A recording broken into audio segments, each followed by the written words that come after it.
तो चलिए शुरू करते हैं। ये हमारे अप्रैल महीने की करंट अफेयर्स, बिहार की केजीएस स्पेशल जो करंट अफेयर चल रही है उसमें आज आपका डे 4 है। ठीक है, थोड़ा ये लंबा है इसलिए 3 दिन की क्लास होती थी हर महीने की, उसमें समाप्त हो जाता था, लेकिन ये नहीं हो पाया तो इसलिए इसकी क्लासेस थोड़ी आपकी आगे जाएगी। ठीक है, और जो सबसे पहला करंट अफेयर सब देखने को आपको मिलता है डे 4 में, संगीत नाटक अकादमी पुरस्कार। ठीक है, तो हाल ही में बिहार के कलाकारों को वर्ष 2022 और 2023 के लिए संगीत नाटक अकादमी और उस्ताद बिस्मिल्लाह खान युवा पुरस्कार के लिए चुना गया है। ठीक है, तो कौन से पुरस्कार के लिए? तो संगीत नाटक अकादमी और उस्ताद बिस्मिल्लाह खान युवा पुरस्कार के लिए चुना गया है। और बिहार के किस किस नेता को चुना गया, बिहार के किस किस कलाकार को चुना गया है उसमें हम लोग देखेंगे। ठीक है, तो ध्यान में, बिहार के 5 कलाकारों को संगीत नाटक अकादमी के लिए और 4 कलाकारों को उस्ताद बिस्मिल्लाह खान युवा पुरस्कार मिला है। ठीक है, तो अगेन आई एम रिपीटिंग, बताना है आपको बिहार के कितने कलाकारों को संगीत नाटक अकादमी के लिए चुना गया है, तो क्या बताएंगे? 5। ठीक है, बिल्कुल ठीक है। ये बाल गंगाधर तिलक कौन याद कर रहा है? ठीक है, माइक बंद कीजिए। 5 कलाकार को, ठीक है, और कितने कलाकारों को उस्ताद बिस्मिल्लाह खान युवा पुरस्कार से सम्मानित किया गया है, तो क्या बताएंगे? तो ये 4 कलाकारों को। ठीक है, कितने के? तो 4 कलाकारों को, इसको आपको ध्यान में रखना है। ठीक है, दूसरी बार अगर हम बात करेंगे तो आप हम ये बताएं, उस्ताद बिस्मिल्लाह खान के बारे में हम लोग जानते हैं, किस वाद्य यंत्र को ये बजाते थे उस्ताद बिस्मिल्लाह खान, क्या बताएंगे? शहनाई। शहनाई शहनाई। वादक थे। ठीक है, ध्यान रखें, शहनाई वादक थे। इनका संबंध की बात करेंगे तो बिहार के बक्सर जिले में, ठीक है, जगह है, ठीक है, जिसका नाम है डुमराव। ठीक है, कहाँ पे इनका जन्म हुआ था? तो डुमराव में इनका जन्म हुआ था। ठीक है, ध्यान रखेंगे, हालांकि इनका ज्यादातर समय जो वाराणसी के आसपास गुजरा था। ठीक है, ध्यान रखेंगे। अब हम लोग चलेंगे आगे, प्रेमलता मिश्रा। ठीक है, क्या नाम है इनका? प्रेमलता मिश्रा। इनको मिला है संगीत नाटक अकादमी पुरस्कार। डॉक्टर नीतू कुमार नूतन को मिला है। भरत शर्मा व्यास, ठीक है, बड़ा ही सुंदर गाना गाते हैं, यूट्यूब पे सर्च कीजिएगा भरत शर्मा व्यास। ठीक है, और ये बहुत बेहतरीन गाते हैं। ठीक है, मतलब वन ऑफ द बेस्ट, ठीक है, फाइनेस्ट सिंगर कह लीजिए वो है। ठीक है, इनका बिरहा वगैरह काफी अच्छा लगता है सुनने में। भरत शर्मा व्यास, तो ये बिहार के लोक गायक है। सीताराम सिंह और आसिफ अली हैदर खान, ये नाट्य लेखक है। ठीक है, तो किनको किनको पुरस्कार मिला है? तो प्रेमलता मिश्रा जी को मिला है। ठीक है, ध्यान रखेंगे, ये मैथिली मंच अभिनय से जुड़ी हुई है, आकाशवाणी पटना की पहली महिला कलाकार ही है। ठीक है, तो प्रेमलता मिश्रा जी को मिला है, मैथिली मंच अभिनय करती है, और ये आकाशवाणी पटना की मतलब क्या, पहली महिला कलाकार है। ठीक है, इसको आपको ध्यान में रखना है, इसे याद रखिएगा। डॉक्टर नीतू कुमार नूतन की बात करेंगे तो बिहार की क्या है, लोक गायिका है, इसको आपको ध्यान में रखना है। डॉक्टर नीतू कुमार नूतन क्या है? तो बिहार की लोक गायिका है, इसको आपको ध्यान में रखना है। ठीक है, भरत शर्मा व्यास की बात करेंगे तो बिहार की क्या है, लोक गायक है, इसको भी आप ध्यान में रखेंगे। और सीताराम सिंह की बात करेंगे तो क्या है, गायक है। और आसफ अली हैदर खान की बात करेंगे तो नाट्य लेखक है। ठीक है, 5 लोगों को मिला है पुरस्कार, 5 लोगों का नाम आपको ध्यान में रखना है। Again I am repeating, Premlata Mishra ji का नाम ध्यान में रखिएगा। डॉक्टर नीतू कुमार नूतन बिहार की लोक गायिका है। भरत शर्मा व्यास की बात करेंगे, बिहार के लोक गायक है। सीताराम सिंह की बात करेंगे तो गायक है। आसिफ अली हैदर खान की बात करेंगे तो नाट्य लेखक है। ठीक है, तो 5 लोगों को कौन सा पुरस्कार मिला? तो संगीत नाटक अकादमी पुरस्कार। ठीक है, इसमें प्रेमलता मिश्रा का नाम ध्यान में रखिएगा क्योंकि आकाशवाणी पटना की पहली कलाकार है, महिला। ठीक है, अब आते हैं उस्ताद बिस्मिल्लाह खान युवा पुरस्कार। ठीक है, कितने लोगों को दिया गया है? तो 4 कलाकार को दिया गया है। ठीक है, शमित मलिक को दिया गया है, हरिशंकर रवि को दिया गया है, कुमार रविकांत को दिया गया है, कुमार उदय सिंह को दिया गया है। ठीक है, और कुमार उदय सिंह की बात करें, लौंडा नाच से जाने जाते हैं, हालांकि बिहार में लौंडा नाच के जनक, ठीक है, कौन थे? तो भिखारी ठाकुर थे, जिनको क्या बोले, भोजपुरी का शेक्सपियर भी कहा जाता है भिखारी ठाकुर को। ठीक है, उनकी जो कृति जो है उसका नाम क्या है? विदेशिया। क्या नाम है उसका? विदेशिया। ठीक है, और बिहार में लौंडा नाच की जनक भी वही है। ठीक है, समित मलिक की बात करेंगे, ध्रुपद गायक है। हरिशंकर रवि की बात करें, निर्देशक है।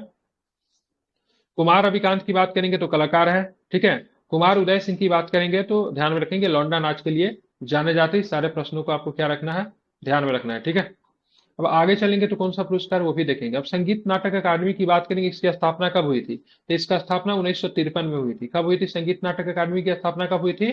ठीक है, 1953 में हुई थी। ठीक है, और ये जो है इसका और प्रस्ताव शिक्षा मंत्रालय द्वारा पारित किया गया था। तो शिक्षा मंत्रालय के द्वारा एक प्रस्ताव पारित किया गया था 1953 में, उसके बाद संगीत नाटक अकादमी की क्या हुई थी? तो स्थापना हुई थी। ठीक है, और पहले इसके अध्यक्ष कौन थे? डॉक्टर पीबी राजा मन्नार। क्या नाम था? राजा मन्नार साहब की बात करेंगे तो संगीत नाटक अकादमी के पहले अध्यक्ष है। हालांकि पूछेगा संगीत नाटक अकादमी किस मंत्रालय के अधीन आता है, तो संस्कृति मंत्रालय के अधीन काम करता है, लेकिन इसका जो प्रस्ताव जो पारित किया गया था इसको स्थापित करने के लिए, वो शिक्षा गया था। लेकिन ध्यान में रखिएगा, संगीत नाटक अकादमी की बात करेंगे तो संस्कृति मंत्रालय के अधीन काम करता है, ठीक है। दूसरी बात, एक स्वायत्त निकाय है। उद्देश्य क्या है? तो समृद्ध भारतीय कला, नृत्य, गायन, नाटक और अन्य कला और संस्कृति को बढ़ावा देना और संरक्षित करना। समझ गए?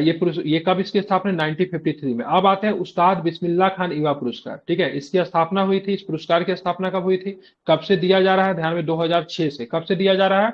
2006 से ये पुरस्कार आपको दिया जाता है, ठीक है। ये पुरस्कार उत्कृष्ट कलाकारों को संगीत में, नृत्य में, नाटक में और अन्य लोक कला आदि के क्षेत्र में अपनी प्रतिभा को प्रदर्शन करने के लिए दिया जाता है। दूसरी बार युवा कलाकारों को दिया जाता है, ये भी ध्यान में, किसको दिया जाता है? तो युवा कलाकारों को दिया जाता है, ध्यान में रखेंगे, ठीक है। तो उस्ताद बिस्मिल्लाह खान पुरस्कार की बात करेंगे तो ये पुरस्कार उत्कृष्ट कलाकारों को संगीत में, नृत्य में, नाटक में और अन्य लोक कला आदि के क्षेत्र में अपनी प्रतिभा को प्रदर्शन करने के लिए दिया जाता है। और एज की क्राइटेरिया है यहाँ पे, ठीक है। तो 33 वर्ष से कम आयु के कलाकारों को ही दिया जाता है। मतलब उम्र की बात करेंगे, उम्र की बात करेंगे तो 40 वर्ष से मतलब क्या होना चाहिए? कम होनी चाहिए। कितनी होनी चाहिए? 40 वर्ष से मतलब क्या होनी चाहिए? कम होना चाहिए। इसको भी आपको ध्यान में रखना है, ठीक है। यह पुरस्कार की बात करेंगे तो यह पुरस्कार प्रति वर्ष दिया जाता है। और दिए गए वर्ष में पुरस्कारों की कुल संख्या मतलब कितनी होनी चाहिए? तो 33 से अधिक नहीं होनी चाहिए। मतलब उस्ताद बिस्मिल्लाह खान युवा पुरस्कार की बात करें, प्रति वर्ष दिया जाता है, लेकिन आपको ध्यान में रखना 33 से अधिक ये पुरस्कार की संख्या नहीं होनी चाहिए। और 40 वर्ष से अधिक भी मतलब क्या होना चाहिए? उम्र नहीं होनी चाहिए। अब पुरस्कार कब से दी जाती है? तो 2006 से ये पुरस्कार दी जाती है। इतना आपको ध्यान में रखना है। अगेन आई एम रिपीटिंग, तो ये उस्ताद बिस्मिल्लाह खान पुरस्कार की बात करेंगे तो इस बार कितने लोगों को दिया गया? 4 लोगों को दिया गया है। 2006 में पुरस्कार की शुरुआत हुई थी और 40 वर्ष से कम आयु के कलाकारों को ही दिया जाता है, ठीक है। 33 से अधिक लोगों को नहीं मिल सकता है। मतलब पुरस्कार की कुल संख्या कितनी होगी? 33 होगी। यह पुरस्कार नृत्य, संगीत, नाटक, लोक कला आदि के क्षेत्र में उत्कृष्ट योगदान देने वाले कलाकारों को दिया जाता है, ठीक है। पैसे मिलते हैं इसमें, बिल्कुल। अकादमी पुरस्कार प्राप्तकर्ता को 1 लाख रुपए और, ठीक है, एक राम पत्र और एक अंग वस्त्र भी दिया जाता है। संगीत नाटक अकादमी पुरस्कार को क्या मिलता है? 1 लाख रुपए मिलते हैं, एक ताम पत्र दिया जाता है, एक अंग वस्त्र भी आपको दिया जाता है, ठीक है। और इस बार कितने लोगों को पुरस्कार मिला है संगीत नाटक अकादमी पुरस्कार? तो इस बार 5 लोगों को दिया गया है। और संगीत नाटक अकादमी की शुरुआत कब हुई थी? तो 1953 में इसकी शुरुआत हुई थी। शिक्षा मंत्रालय के प्रस्ताव से हुआ था, लेकिन ये संस्कृति मंत्रालय के अधीन कार्य करती है। इसको भी आपको ध्यान रखना है। मन्नार साहब की बात करें कि राजा मन्नार, तो इसके पहले क्या थे? अध्यक्ष थे, ठीक है। अब आते हैं ई बर्ड रिपोर्ट में बिहार येलो जोन में सूचीबद्ध हुआ है, ठीक है। कौन सा रिपोर्ट आया है? ई बर्ड, ठीक है। मतलब ई मतलब इंटरनेट, इलेक्ट्रॉनिक्स कह लीजिए, इंटरनेट कह लीजिए। अब बर्ड मतलब पंछी होता है, ठीक है। तो राज्य में पंछी प्रजातियों की कम होती संख्या को देखते हुए हाल में ई बोर्ड की रिपोर्ट में बिहार और झारखंड को येलो जोन में सूचीबद्ध किया गया था, ठीक है। एक होता है येलो जोन होता है, एक होता है रेड जोन होता है, ठीक है, ध्यान में रखेंगे। तो बिहार येलो जोन में आ गया है। मतलब यहाँ पे क्या है? पक्षियों की संख्या दिन प्रतिदिन कम हो रही है, ठीक है। बिहार के अलावा किस राज्यों के येलो जोन में शामिल किया गया है? तो क्या बताएंगे? किसे शामिल किया गया है? ठीक है, तो झारखंड, ठीक है, ध्यान रखेंगे। तो बिहार और झारखंड को क्या किया गया है? येलो जोन में क्या किया गया है? शामिल किया गया है, ठीक है, ध्यान में रखेंगे। तो बिहार और झारखंड को मतलब क्या किया गया? येलो जोन में क्या किया गया? शामिल किया गया है। इसको आपको ध्यान में रखना है, ठीक है। 1 मिनट,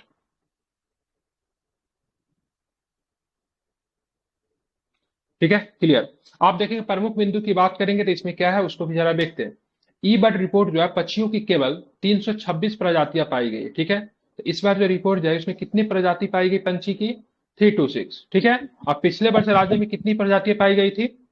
तो मतलब 400, ठीक है। 400। तो 400 से प्रजाति की संख्या की बात के कम करके कितनी हो गई है? 326 हो गई। इसलिए बिहार में अगर बात करेंगे तो क्या देखने को मिला है? तो बिहार में आपको क्या कमी देखने को मिला। मतलब 400 पंछी की प्रजाति पाई जाती थी, अब जाके बिहार में प्रजातियों की कुल संख्या कितनी रह गई? 326 रह गई है। इसीलिए बिहार को किस जोन में रखा गया इस रिपोर्ट में? तो येलो जोन में रखा गया, ठीक है। देश में अगर बात करें तो देश में 1371 पंछी की प्रजाति पाई जाती है, ठीक है। अब रीजन क्या है तो ध्यान रखेंगे, क्यों कमी आ रही है, ठीक है, ध्यान रखेंगे। तो आप देखोगे इस देश में कुल 1371 पंछी की प्रजाति पाई जाती है, ठीक है। राज्य में पक्षियों की प्रजातियों में कमी आने से आने वाले दिनों में, ठीक है, पारिस्थितिकी तंत्र पर इसका गहरा प्रभाव पड़ने की क्या है? संभावना है, ठीक है। मतलब धीरे धीरे मतलब क्या हो रहा है? तो राज्य में पंछियों की प्रजाति में कमी आने से क्या होगा? आने वाले दिनों में पारिस्थितिकी तंत्र पर इसका गहरा प्रभाव पड़ने की भी क्या है? संभावना है, ठीक है। पंछियों की गणना की बात करें किसके द्वारा किया गया, तो ये भी हमारे लिए महत्वपूर्ण बन जा रही। गणना किसके द्वारा हुआ, किसने इस गणना को कराया? तो आपको ध्यान में, भारतीय प्राणी सर्वेक्षण, zoological survey of India, ZSI कहते हैं, ठीक है, WWF और मंदार नेचर क्लब और पेशेवर पक्षी विशेषज्ञों और छात्रों को द्वारा किया गया। ठीक है, कौन कौन शामिल थी जनगणना जो है पक्षियों की, इसमें कौन कौन शामिल था? तो भारतीय प्राणी सर्वेक्षण विभाग भी शामिल था, WWF भी शामिल था, साथ में मंदार नेचर क्लब भी शामिल था, और साथ में पेशेवर पंछी विशेषज्ञ और छात्र भी इसमें क्या थे, शामिल थे। उनके उनके द्वारा जो गणना की गई, ये जो मतलब गणना जो किया गया उसमें पता चला से पिछले वर्ष की कंपेयर में इस बार पक्षियों की संख्या में आपको क्या डाउनफॉल आपको देखने को मिला है। पिछले वर्ष कितने थे, 400 थे, इस बार कितने देखने को मिले, 326, मतलब 326 देखने को मिले। ठीक है, और इसी को देखते हुए बिहार को किस जोन में रख दिया गया, तो क्या बताएंगे, तो येलो जोन में आपको बिहार को रखा गया। ठीक है, बिहार के अलावा किस एक राज्य को येलो जोन में रखा गया है, तो क्या बताएंगे, बिहार के अलावा। ठीक है, तो बिहार के अलावा झारखंड। ठीक है, तो बिहार और झारखंड दोनों को किस जोन में रखा गया, तो क्या बताएंगे, येलो जोन में। ठीक है, ध्यान में आपको ये रखना है। Yellow zone. अब ये गणना का कौन सा मेथड का प्रयोग किया गया है, ठीक है, किस मेथड के तहत मतलब गणना हुआ है, काउंटिंग कैसे हुआ है, तो पक्षियों की गणना के लिए पॉइंट काउंटिंग विधि का प्रयोग किया गया। ठीक है, ध्यान रखें, कौन सा, पॉइंट काउंटिंग विधि द्वारा की जाती है। इसके लिए विशेषज्ञों द्वारा पक्षियों की तस्वीरें एकत्र की जाती है, और कैमरे में क्या लगे होते हैं, ठीक है, ध्यान रखें, तो कैमरे में GPS लगे होते हैं। ठीक है,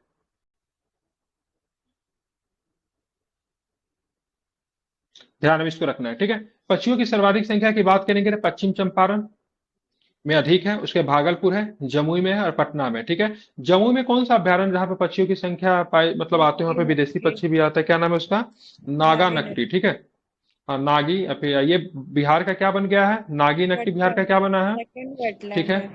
बिल्कुल ठीक है, वेटलैंड बन गया है। ठीक है, क्या बना, वेटलैंड ये बना है। कितने नंबर का वेटलैंड ये बन गया है? 81 नंबर वैसे तो, ठीक है, ये तो 81 और सेकंड। 82। ठीक है, 81 82 नंबर का वेटलैंड नागा नकटी पर है। ठीक है, किस जिला में आपको मिलेगा नागा नकटी, ये कहाँ पे मिलेगा ये नागा नकटी? ठीक है, जम्मू। जमुई में। कहाँ पे मिलता है, तो जमुई में ये आपको नागा नकटी मिलता है। ठीक है, बिहार में जो एकमात्र वेटलैंड इससे पहले था आपको बेगूसराय में कांवर ताल था। ठीक है, इसको कब इसको वेटलैंड का दर्जा मिला था कांवर ताल को? ठीक है, 2020 में मिला था। ठीक है, 2020 में मिला था, तो ये बिहार का पहला था। अब नागा नकटी मिलके बिहार से टोटल 3 हो गए। कितने हो गए बिहार से, तो टोटल मतलब कितने हो गए, टोटल 3 हो गए। ठीक है, हालांकि बात करेंगे बिहार में पक्षियों की मतलब बर्ड्स की सर्वाधिक मैक्सिमम नंबर की बात करें कहाँ पे आपको देखने को मिलता है, पश्चिमी चंपारण में है, उसके बाद भागलपुर में है, उसके बाद जमुई में है, उसके बाद आपको क्या कहाँ पे देखने को मिलेगा, पटना में आपको संख्या देखने को मिलती है। ठीक है, तो बिहार को पंछी की जो जनगणना हुई है, ठीक है, उसमें बिहार को किस जोन में रखा गया है, तो येलो जोन में रखा गया है। ये प्रश्न आपको ध्यान में होना चाहिए। ठीक है, अब देखेंगे शीर्ष हॉट स्पॉट क्षेत्र कौन है। ठीक है, तो जगतपुर झील, जगतपुर लेक की बात करेंगे कहाँ पे आपको मिलेगा ये, भागलपुर में मिलेगा। कहाँ पे मिलेगा, जगतपुर झील भागलपुर में है। नागी बांध पक्षी अभ्यारण्य कहाँ पे मिलेगा, तो या कोई जमुई में मिलेगा।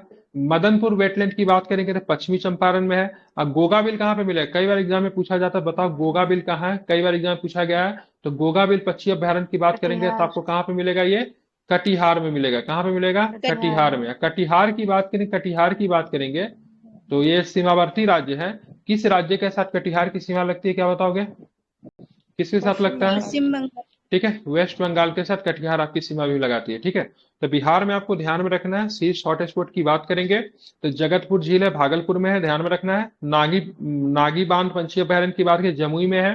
ठीक है, मदनपुर वेटलैंड की बात करेंगे तो पश्चिमी चंपारण में है। और गोगाविल की बात करेंगे तो ध्यान रखें कहाँ पे है, तो ये आपको कटिहार में आपको ये देखने को मिलता है। इसे सभी लोग क्या रखें, ध्यान में रखें। ठीक है, बिहार में एक बजट आया, बजट का नाम है जेंडर बजट और बाल कल्याण बजट। ठीक है, बहुत इंपॉर्टेंट, बिहार में कौन सा बजट को प्रस्तुत किया गया, जेंडर बजट और बाल कल्याण बजट। ठीक है, जिनको भी हिंदी इंग्लिश के साथ इशू हो सकता है, ग्रुप में इंग्लिश PDF भी पड़ा हुआ है, आप लोग वहां पे देख सकते हो, थोड़ा सा ऊपर जाओगे मिल जाएगा। और दूसरी बात ये बेसिक बेसिक क्या है, ये हिंदी है तो दिक्कत नहीं होनी चाहिए, सभी लोगों को समझ आ जाना चाहिए। ठीक है, चलिए, हाल में ही बिहार के वित्त मंत्री ने वित्त वर्ष, ठीक है, मतलब फिनेंशियल ईयर 2024-25 के लिए राज्य विधानसभा जेंडर बजट और बाल कल्याण बजट जो था प्रस्तुत किया। इनसे क्या फैक्ट बनते हैं उसके बारे में हम लोग जान लेते हैं। जेंडर बजट क्या, ठीक है, जाहिर सी बात है, लग रहा है जेंडर बजट है तो महिलाओं को ध्यान में रख के बनाया होगा। तो फिनेंशियल ईयर, ठीक है, 2024-25 में विभिन्न महिला विकास कार्यक्रमों पर राज्य में 3900 करोड़, सॉरी 39,000 करोड़, 39,000 करोड़ रुपए अर्थात कुल बजट का 14% व्यय किया जाएगा। ठीक है, मतलब महिलाओं के संबंधित जितने भी कार्य कर रही है, तो बिहार सरकार को जितना बजट होगा उस बजट का कितना प्रतिशत राज्य सरकार उस पर खर्च करेगी महिलाओं के कार्यक्रम पे, ठीक है, 14%। ठीक है, 14%। ये 14% कितने के बराबर है, तो 39,000 करोड़ के बराबर है ये आपका 14%। इसको भी आपको ध्यान में रखना है, ये काफी अधिक इंपॉर्टेंट है। ठीक है, क्लियर। यह राशि किसमें काम किए जाएंगे? तो जीविका योजना पे खर्च किया जाएगा, सात निश्चय दो पे खर्च किया जाएगा, महिला स्वास्थ्य, शिक्षा, रोजगार, कल्याण आदि कार्यक्रमों पे वे किया जाएगा। ठीक है, तो ये जो है सब बजट का क्वेश्चन है। ठीक है, हालांकि मैं बजट जब करवाऊंगा आपको, ठीक है, बिहार की बजट करवाऊंगा, नेशनल करवाऊंगा, इकोनॉमिक सर्वे करवाऊंगा, तो उस समय रिपीट होगा, फॉरेस्ट रिपोर्ट करवाऊंगा, तो बहुत सारे डाटा आपको ध्यान में मिलेंगे। नहीं, थोड़ा थोड़ा इसको ध्यान में रखते चलिए। इसे जेंडर बजट प्रस्तुत किया गया है। और जेंडर बजट की बात करेंगे तो इसके लिए कितने टारगेट रखे गए? तो 39,000 करोड़ रुपए टारगेट रखे गए, जो कि कुल बजट का कितना परसेंट है? तो कुल बजट का कितना है? तो 14% के बराबर है। इसे सभी लोग क्या रखेंगे? ध्यान में 14%। रखेंगे। ठीक है, अब हम चलेंगे बिहार में जेंडर बजट से संबंधित कुछ महत्वपूर्ण तथ्य है, उसको भी देखते हैं। तो क्या पहली बार है कि बिहार में जेंडर बजट प्रस्तुत किया गया? तो नहीं, ऐसा नहीं है। बिहार में पहली बार जेंडर बजट, फिनेंशियल ईयर की बात करेंगे तो 2008-9 में, ठीक है, 2008 और 9 में पहली बार जेंडर बजट प्रस्तुत किया गया था। अगेन आई एम रिपीटिंग, बताइए बिहार में पहली बार, ठीक है, जेंडर बजट कब प्रस्तुत किया गया था? क्या बताएंगे? 2008। 2008 बिल्कुल, 9 में। 2008-9 में। ठीक है, 2023-24 की बात करेंगे, जो जेंडर बजट है 24-25 का जो जेंडर बजट है, कुल बजट का कितने प्रतिशत राज्य सरकार खर्च करेगी महिलाओं के ऊपर? ठीक है, 14%। 14%। ठीक 14%। है, ध्यान में रखना है। अब हम चलते हैं, इस बजट का मुख्य उद्देश्य क्या है? जेंडर बजट का मुख्य उद्देश्य यही है, महिलाओं के विकास और प्रोत्साहन के लिए विभिन्न योजनाओं का उचित कार्यान्वयन सुनिश्चित करना। मतलब मूलतः अगर सिंपल शब्दों में अगर बात करेंगे तो इस बजट का सिंपल उद्देश्य क्या है? महिलाओं का मतलब क्या करना? विकास करना। ठीक है, इस बजट के तहत योजनाओं के दो श्रेणी में विभाजित किया गया है। ठीक है, कौन कौन सा श्रेणी है? टू कैटेगरी है। कैटेगरी नंबर की बात करेंगे ए, कैटेगरी नंबर बी। ठीक है, कैटेगरी नंबर ए और कैटेगरी नंबर बी क्या है देखेंगे। महिलाओं पे 100% वे किया जाएगा। वे का मतलब एक्सपेंसेस। ऐसी योजना और कार्यक्रम जो पूर्ण रूप से महिलाओं और बालिकाओं के कल्याण पे क्या है? केंद्रित है, इसको कैटेगरी ए में रखा गया है। और कैटेगरी बी में किसको रखा गया? तो महिलाओं पे 30% से अधिक और 100% से कम वे किया जाएगा। ठीक है, मतलब एक पे तो पूरी तरीके से 100% का एक्सपेंसेस है, एक में क्या है? मोर देन 30%, ठीक है, लेस देन 100%। ठीक है, ध्यान में इसको रखना है। ऐसी कोई भी योजना जिसमें कुछ घटक महिला एवं बालिका कल्याण से संबंधित हो। ठीक है, तो इतना आप मत याद रखो, बस ध्यान में रखो। जेंडर बजट में जो कैटेगरी जो डिसाइड किया गया है वो कितने कैटेगरी में है? तो क्या बताओगे? 2 कैटेगरी। दो कैटेगरी में है। ध्यान दो में, कैटेगरी कैटेगरी कौन में। सा है? तो ए और बी की बात करेंगे तो ये आपका क्या है? कैटेगरी है, इसे आप ध्यान में रखना है। ठीक है, अब आते आगे देखेंगे। तो ये तो जेंडर बजट तो हो गया हमारे भाई, 39,000 करोड़ रुपए खर्च करे महिलाओं के ऊपर। ठीक है, ध्यान रखिए 14% टोटल एक्सपेंसेस की बात यहाँ पे चल रही है। ठीक है, साथ में सबसे पहली बार प्रस्तुत किया गया था 2008-9 में प्रस्तुत किया गया था। अब आते हैं बाल कल्याण बजट। जाहिर सी बात है, बाल कल्याण बजट क्या समझ में आ रहा है? जाहिर सी बात है, बच्चों के लिए है। तो महिलाओं के ऊपर 14% खर्च कर रहे हैं कुल बजट का। अब बच्चों के ऊपर कितना खर्च कर रहे हैं? तो बच्चों के ऊपर कुल बजट का कितना खर्च किया जा रहा है? 16% खर्च किया जा रहा है। ठीक है, महिलाओं के ऊपर कितना कर रहे थे? 39,000 करोड़ कर रहे थे। अब बच्चों के ऊपर कितना कर रहे हैं? तो 55,000 करोड़ बच्चों के ऊपर खर्च किया जा रहा है। ठीक है, जो कि कुल बजट का कितना परसेंट है? तो क्या बताओगे? तो कुल बजट का 16% है। इसको भी आपको ध्यान में रखना है। 16%। ठीक है, अब जो है बिहार में बाल कल्याण बजट से कुछ फैक्ट है, उसको भी जरा हम लोग देखते हैं। तो बिहार में बाल कल्याण बजट पहली बार कब प्रस्तुत किया गया था? तो 2013-14 में प्रस्तुत किया गया था। ठीक है, जेंडर बजट की बात करेंगे बिहार में सबसे पहले कब? Gender budget 2008 8 8 9। 2008-9 में। ठीक है, तो दोनों को दोनों इंपॉर्टेंट फैक्ट है। 2013-14 में पहली बार बिहार में बाल कल्याण बजट। ठीक है, 2008-9 में बिहार में पहली बार महिला जेंडर बजट। बजट आया था। Gender budget. ठीक है, ध्यान में रखेंगे। ठीक है, हाँ, अब हम देखेंगे इससे क्या प्रश्न है वो भी जरा हम देखते हैं। ठीक है, केरल और असम बात करेंगे। ठीक है, केरल और असम के बाद बिहार बच्चों से संबंधित बजट पेश करने वाला भारत का तीसरा राज्य है। ठीक है, केरल और असम। ठीक है, केरल और असम के बाद बिहार बच्चों से संबंधित बजट पेश करने वाला भारत का तीसरा राज्य है। ठीक है, तो बिहार की बात करेंगे, बच्चों से संबंधित बजट पेश करने वाला कितने नंबर का राज्य है? 3 नंबर का राज्य है।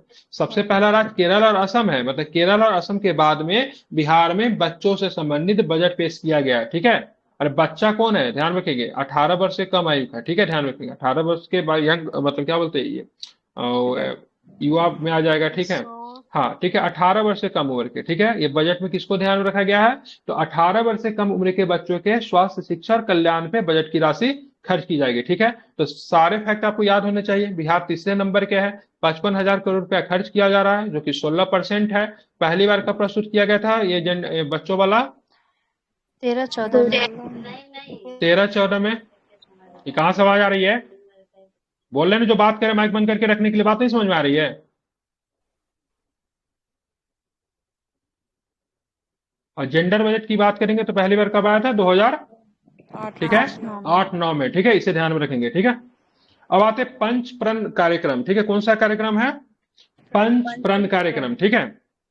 तो बिहार पुलिस सप्ताह के अवसर पर राज्य के सभी पुलिस कर्मियों ने पंच प्रण शपथ का संकल्प लिया है, ठीक है। तो ये पंच प्रण क्या है? मतलब 5 प्रकार का प्रण लेना, ठीक है। कौन ले रही है? तो राज्य के सभी पुलिस कर्मी ले रही है, ठीक है। किस अवसर पे लिया जा रहा है? तो बिहार पुलिस सप्ताह के अवसर पे, ठीक है। तो बिहार पुलिस सप्ताह के अवसर पे आप देखोगे तो सभी पुलिसकर्मी जो है 5 प्रकार के मतलब क्या ले रहे हैं? शपथ ले रहे हैं, ठीक है। अब ये शपथ में क्या होगा इसके लिए देखेंगे। तो यहाँ पे देखेंगे इसके लिए पंच पर्ण संकल्प के 100, 75, 30, 20 और 0 को आधार बनाया गया, ठीक है। कौन कौन सा आधार क्या है? 100 है, ठीक है, 75 है, ठीक है, फिर 30 है, फिर 25, सॉरी 30 के बाद कितना है? ठीक है, तो ध्यान रखें 20 है, और 20 के बाद की बात करेंगे तो 0 है, ठीक है। ये प्रण है। अब ये नंबर से क्या संबंध है वो जरा हम लोग देखते हैं। 100 क्या है? ठीक है, तो इसके अनुसार 100% शिकायतें पुलिस स्टेशनों में दर्ज की जाएगी। पंच प्रण में जो 100 सूत्र क्या है, इसमें क्या होगा? 100% जो शिकायतें जो होगी उसको पुलिस स्टेशन में दर्ज की जाएगी। एफआईआर दर्ज करने के बाद तत्काल एफआईआर की रसीद प्रदान की जाएगी। राज्य में बेहतर पुलिसिंग के लिए अपराध सर्वेक्षण, संदिग्ध स्थानों पर सीसीटीवी कैमरे लगाना, सोशल मीडिया ऐप आदि का उपयोग किया जाएगा, ठीक है। इसके लिए मतलब कौन सा प्रण है? तो प्रण 100 है। अब 75 में क्या है? तो किसी भी मामले के अधिकतम 75 दिनों में पूर्ण की जाएगी। देखो, तो @75 मिशन भी तो था ना बिहार पुलिस का। तो जी सर। 75 में क्या था? मतलब किसी भी मामले को लेकर मतलब क्या करना है? तो 75 दिन के अंतर्गत मतलब इस सारी चीजों पे मतलब क्या करना है? सॉल्व कर देना है, ठीक है। मतलब 75 दिन के अंदर में क्या करना है? केसों को मतलब सॉल्व करना है, ठीक है। 100 में क्या था? मतलब जो भी मामला होता है, जो भी अपराध होती है, उसकी कम से कम एफआईआर दर्ज किया जाएगा। 100% एफआईआर दर्ज करना है। 75 की बात करेंगे, जो एफआईआर दर्ज होना है उसमें मतलब 75 दिन के अंदर में क्या करना है? उसकी सारी मतलब समस्या जो है, जो भी रिलेटेड है, वो सारी चीजें हाँ हो जाना चाहिए, ठीक है। अब किसी भी जिले के टॉप 10 अपराधियों में से 75% की गिरफ्तारी के बाद अपराधों का खुलासा किया जाएगा, ठीक है। आप देखेंगे 30 क्या है, ठीक है। आप देखेंगे परन 30 क्या है? तो थाने आने वाले लोगों को 30 मिनट के अंदर सहायता उपलब्ध कराई जाएगी। 30 दिन के अंदर लोगों की जांच रिपोर्ट निःशुल्क उपलब्ध कराई जाएगी। 30 दिनों के भीतर चरित्र सत्यापन, लाइसेंस और किराएदार का सत्यापन भी किया जाएगा, ठीक है। तो ये सूत्र 30 क्या है? मतलब जो थाना लोग आएंगे उस पर 30 मिनट के अंदर में क्या करेंगे? उनको सहायता उपलब्ध होगी। 30 दिन के अंदर जांच रिपोर्ट निःशुल्क उपलब्ध कराई जाएगी। और 30 दिनों के अंदर चरित्र सत्यापन, जो कि करेक्टर सर्टिफिकेट आप बनाने जाते हो तो ध्यान रखिएगा वो आपके थाने से ही बनता है, ठीक है, उसका वेरिफिकेशन होता है। या फिर लाइसेंस हो गया, या फिर पासपोर्ट वगैरह, जो कुछ भी अगर बात की किसी चीजों का अगर सत्यापन करना है तो 30 दिनों के अंदर सत्यापन करके देनी होगी, ठीक है। आप देखेंगे सूत्र 20 क्या है? तो 20 मिनट के अंदर पुलिस को घटना स्थल पे लापता लोगों की सूचना वाले घटना स्थल पे पहुंचना होगा, ठीक है। मतलब 20 मिनट के अंदर में पुलिस को घटनास्थल और लापता लोगों की सूचना वाले घटनास्थल पे पहुंचना होगा। न्यायालय से प्राप्त वारंट समन को 20 दिनों के अंदर डिस्चार्ज करना होगा, ठीक है। तो ये भी इंपॉर्टेंट है। सूत्र 20 में क्या मतलब? कोई भी अगर घटना होती है, अगर आप पुलिस को कॉल करते हो तो 20 मिनट में मतलब क्या होना चाहिए? उस पे मतलब पुलिस पहुंच जाना चाहिए, ठीक है। अब 0 का मतलब है 0% टॉलरेंस। टॉलरेंस का मतलब क्या होता है? बर्दाश्त करने योग्य, मतलब किसी प्रकार के अपराध को बर्दाश्त नहीं किया जाएगा, मतलब 0% क्या होगा? टॉलरेंस है, ठीक है। मतलब किसी भी चीज को बर्दाश्त नहीं किया जाए। तो मिशन आप लोग को समझ गए कि बिहार सरकार को, ठीक है, 5 प्रकार का प्रण दिया गया, इसमें 100 है। 100 में मतलब क्या है? जितने भी घटना होगी सारे, देखिए हमारे यहाँ अपराध बहुत होता है, ठीक है। महिलाओं के खिलाफ तो ज्यादातर अपराध को मतलब दर्ज ही नहीं किया जाता है, ठीक है। तो मतलब इसमें क्या है? अपराध को कम से कम क्या करवाना है? दर्ज करवाना। 100% अपराध होने चाहिए, मतलब जो भी होता है सब कुछ दर्ज होना चाहिए, ठीक है। 75 का जो अपराध जो दर्ज हुआ उसके बाद 75 दिनों का मतलब क्या करना है? उसकी जांच पड़ताल करके फाइनल चीजों करना है। 30 में क्या है? जो लोग थाने आएंगे उसको 30 मिनट के अंदर में सहायता दी जाएगी। जांच रिपोर्ट निःशुल्क उपलब्ध कराई जाएगी 30 दिन के अंदर में। सत्यापन वगैरह जो भी होगा वो भी 30 मिनट के अंदर में हो जाएगा, ठीक है। 20 क्या है? तो 20 में आप देखोगे तो इसमें क्या है? पुलिस घटनास्थल पे जहां पे घटना होती है 20 मिनट के अंदर पहुंचना होगा, ठीक है। 0 क्या है? तो मतलब 0% टॉलरेंस, मतलब किसी प्रकार की, ठीक है, मतलब गड़बड़ी बर्दाश्त नहीं की जाएगी, ठीक है। और राज्य में पुलिस स्टेशन के कार्य के मूल्यांकन में स्वतंत्र नागरिक सर्वेक्षण अब फीडबैक लिया जाएगा, जिसमें पता चलेगा पूरा ही पूरा निगेटिव ही आया है, ठीक है। मतलब कुछ भी लगा ले, मतलब बिहार पुलिस तो जानते ही है, ठीक है, किस प्रकार से काम करेगी। ये इतनी चीजें तो दे दी है, अब इसको फॉलो अगर हो जाए तो समझिएगा पुलिस प्रशासन के लिए बहुत बड़ी चीज है। ठीक है, ध्यान में इसको रखना है। हालांकि आजादी से बाद आज तक कभी भी पुलिसिंग सुधार नहीं हुई। कर्जन के समय में फ्रेजर कमीशन की नियुक्ति की गई थी जिसने पुलिसिंग सुधार हुई थी। उसके बाद राज्य में किसी भी राज्य में पुलिसिंग सुधार नहीं होगी हुई है। ठीक है, एक बहुत बड़ा चैलेंज है पुलिसिंग को मतलब क्या करना, सुधार करना। अब यहाँ पे देखिए गया औरंगाबाद में खनिज ब्लॉक विकास। ठीक है, ये करेंगे और ये हमारी आज लास्ट होगा करंट अफेयर्स के। उसके बाद हम लोग दूसरे टॉपिक को देखेंगे। ठीक है, क्या है, तो गया औरंगाबाद में खनिज ब्लॉक विकास आया है। ध्यान में रखेंगे, हाल में खनन मंत्रालय ने गया औरंगाबाद के क्षेत्र में खनिजों के विकास हेतु मतलब खनिजों के लिए कुछ मतलब जगह को मतलब इन्होंने मतलब चयनित किया है, जहां से कौन कौन से खनिज मिलने की संभावना है। ठीक है, वो आपको ध्यान रखना है। ठीक है, सीसा है, टंगस्टन है, दुर्लभ मृदा तत्व, ठीक है, की उपस्थिति पुष्टि की है और अपने अन्वेषण लाइसेंस ब्लॉक को बिहार में क्या किया है, बढ़ावा दिया है। ठीक है, तो हाल में खनन मंत्रालय ने गया औरंगाबाद के क्षेत्र में खनिजों में सीसा, टंगस्टन और दुर्लभ मृदा तत्व की उपस्थिति की पुष्टि की है। अपने अन्वेषण अन्वेषण मतलब रिसर्च, ठीक है, अपने अन्वेषण लाइसेंस में ब्लॉक को बिहार में बढ़ावा दिए। कहाँ कहाँ पे मिला है आपको, तो गया और औरंगाबाद के क्षेत्र में। ठीक है, आप देखेंगे क्या है ये टीन को जानते हैं हम लोग, एसएन के नाम से जानते हैं, टंगस्टन डब्लू होता है, दुर्लभ मृदा तत्व, ठीक है, आरईई, ठीक है, रेयर एलिमेंट क्या होगा, ई से rare earth rare element earth element. Rare earth element होता है नहीं। ठीक है, ध्यान रखेंगे। ठीक है, ये खोज बिहार के कहाँ पे किया गया है, तो औरंगाबाद जिले के देव के, ठीक है, औरंगाबाद जिले में एक जगह है देव, देव के दक्षिण में स्थित वन क्षेत्र में की गई। इस खनिज क्षेत्र का कुछ भाग गया जिले में भी पड़ता है। ठीक है, तो दो जिलों में आपको देखने को मिला है, गया में और कहाँ पे, औरंगाबाद जिले में। ठीक है, लेकिन ज्यादातर हिस्सा जो है औरंगाबाद के देव क्षेत्र में। कौन कौन सा खनिज है, तो आपको टीन है, टंगस्टन है और साथ में मतलब रेयर अर्थ एलिमेंट भी है जिसको बोलते हैं दुर्लभ मृदा तत्व।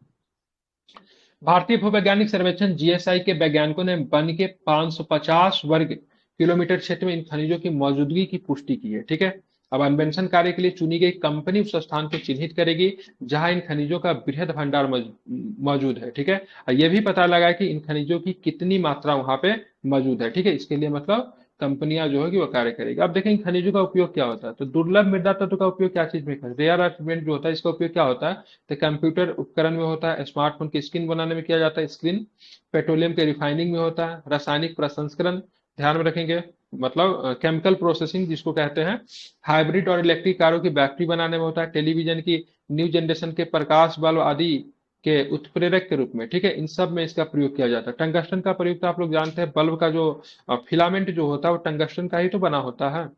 भारी मिश्र धातु में, ठीक है, इलेक्ट्रोड के रूप में, हीटिंग एलिमेंट के रूप में होता है क्योंकि जल्दी हीट मतलब ये जल्दी वो गलता नहीं है, बहुत हीट को मतलब ये सह सकता है।